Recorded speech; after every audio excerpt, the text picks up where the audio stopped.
kehidupan ini menjadi dikotomis. Nah, sebetulnya saudara, pandangan-pandangan negatif terhadap seksualitas itu tidak bisa dilepaskan dari konsep apa yang disebut dengan original sins. Orang kemudian mengatakan, lo lihatlah kisah kejatuhan Adam dan Hawa, begitu ya. Itu kan karena godaan, ya, begitu ya. Bahkan saya masih ingat betul, saudara, ketika saya masih sekolah minggu dan remaja, waktu itu ada buku teologi begitu, buku bacaan rohani yang menyebutkan bahwa wanita adalah penyebab dosa kejatuhan Adam. Wow, nah setelah saya belajar teologi, apalagi waduh ini kok mendiskreditkan perempuan ya, begitu ya. Nah, jadi orang lalu kemudian mengarahnya kepada kisah kejatuhan Adam dan Hawa dengan mengatakan ini original sins, ini ada dosa mula-mula. Nah, sehingga dari situ saudara orang memandang negatif terhadap seksualitas. Tapi saudara sebetulnya pemahaman original sin atau dosa yang mula-mula ini itu adalah semakin kuat ditegaskan justru pada Konsili Trento. Konsili Trento itu terjadi pada abad 16 itu. Nah, itulah ketika gereja ngedok bahwa ya ini ada original sins dan itu ada menyangkut soal seksualitas dan itu berarti dosa. Nah, saudara, sebetulnya kalau mau coba dicermati, ya apa yang dikatakan di dalam original sins itu, ketika coba untuk digali dalam perspektif Yahudi, original sins itu tidak ada. Yang ada konsep Yahudi itu adalah original blessings, ya, berkat yang mula-mula, bukan dosa yang mula-mula. Nah, maaf saya tidak punya kesempatan tentunya untuk menjelaskan ini panjang lebar.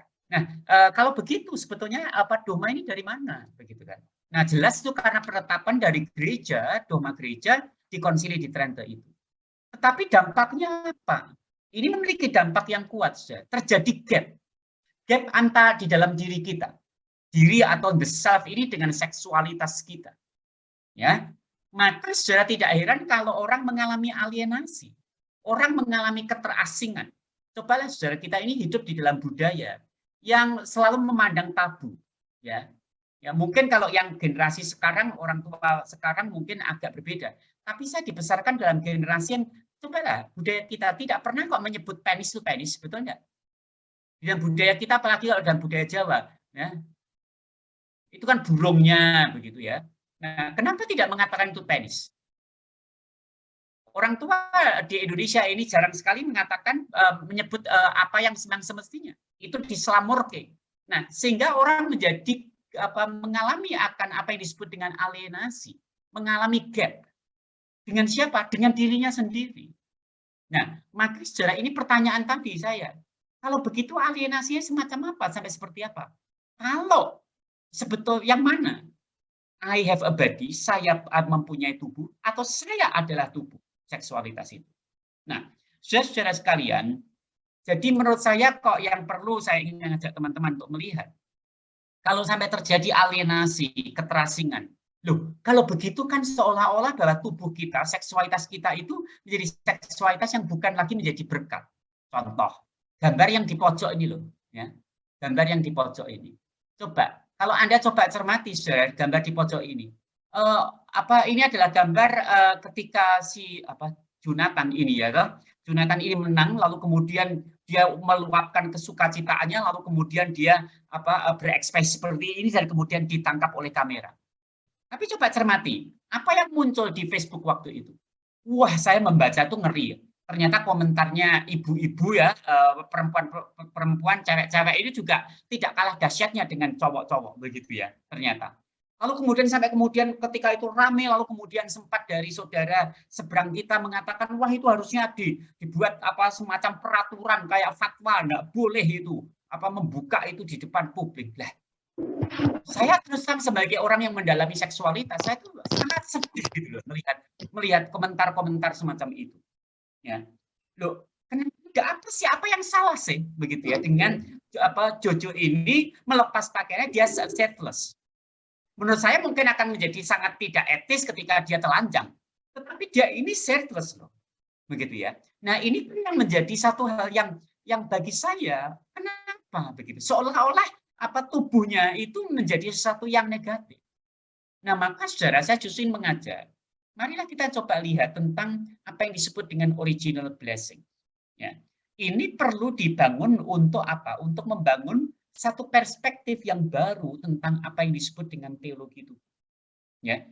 Jadi teologi tubuh itu mengandung pengakuan dan penerimaan cara tubuh kita mengungkapkan diri melalui aneka sensasi sebagai nilai kebertubuhan dan merengkuh serta menghargai kebertubuhan orang lain sebagai penegasan tubuh ini anugerah. Nah, saudara, kita ini manusia, ya, yang diciptakan sebagai makhluk seksual. Itu artinya, saudara, kita mengalami akan apa sensasi di dalam tubuh kita, dalam kebertubuhan kita. Ya. Bagi teman-teman cewek mengalami menstruasi, begitu ya. Kita mengenal apa itu bagi cowok ejakulasi, orgasme. Nah, kenapa sensasi ini kemudian menjadi sesuatu yang dipandang negatif, begitu kan?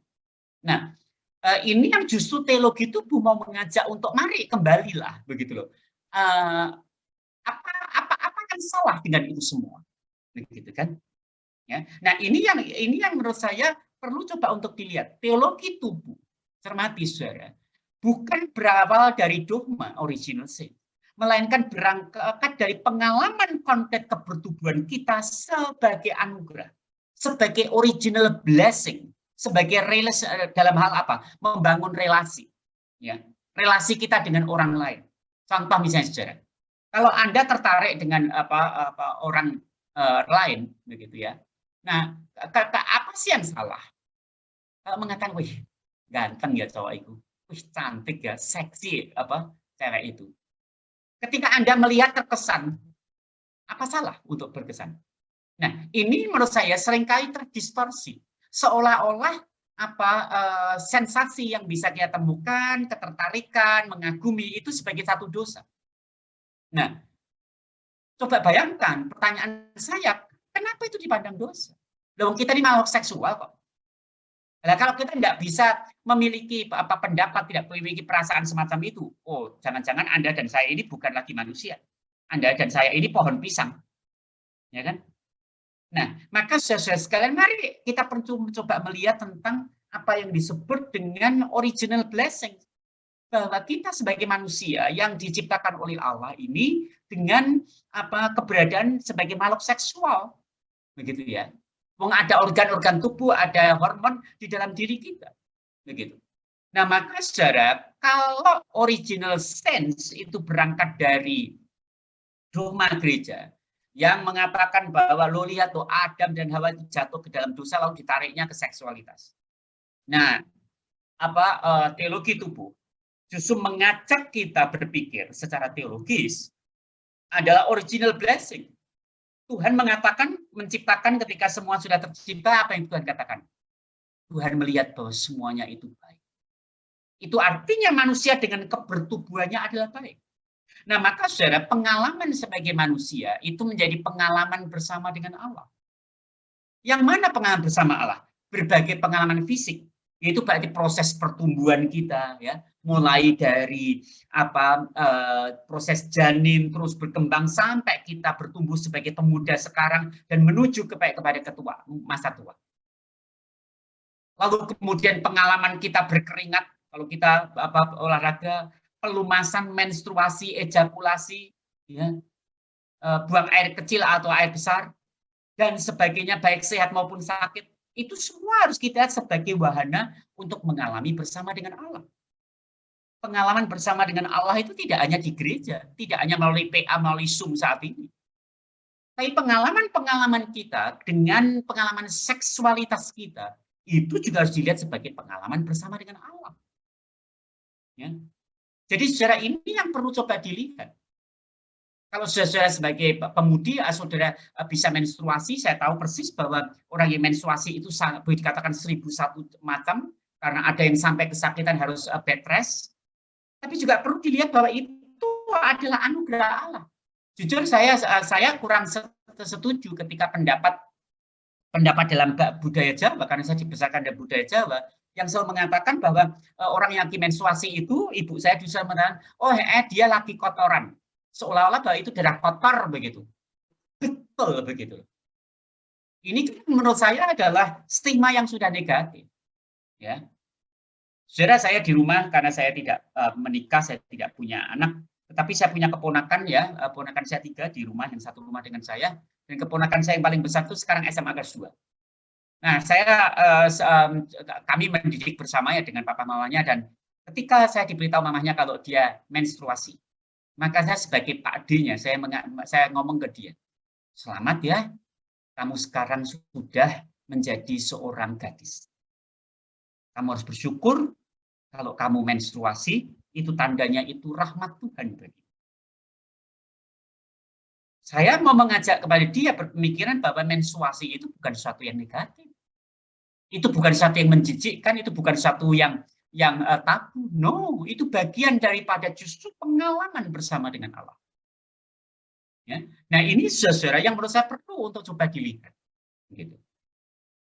Ya. Nah,